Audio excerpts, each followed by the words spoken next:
Il tempo passa, i disagi restano e la memoria di chi li vive quotidianamente e di chi li subisce non si cancella.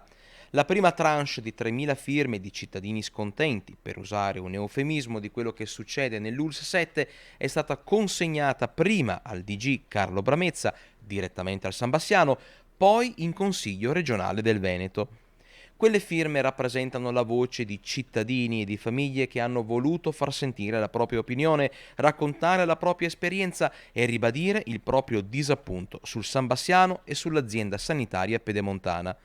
Un coro che finora è rimasto inascoltato da chi poteva e doveva intervenire.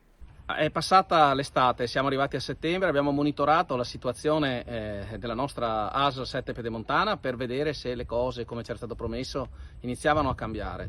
Non c'è stato quel cambio di passo, quell'attenzione, quell'impegno che ci era stato promesso.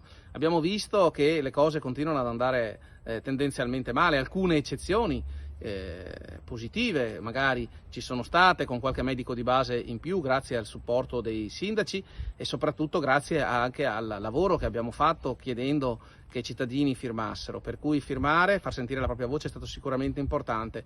Dunque si torna in piazza, si torna a manifestare, si torna a chiedere che le cose cambino. Da riaprire certamente, ma però bisognerebbe anche che fossero ascoltate. Senz'altro sono d'accordo pienamente su queste cose. No, non va bene così, bisogna riaprire senz'altro perché così non va bene. Questo è il mio modesto e sommesso avviso.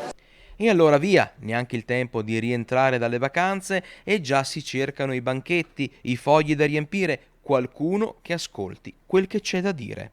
Stiamo valutando come riprendere delle azioni per far capire che la situazione deve assolutamente cambiare, ci vuole un impegno a 360 gradi da parte della direzione generale e ci vuole una presa di coscienza ulteriore perché le cose non possono assolutamente andare avanti in questa maniera.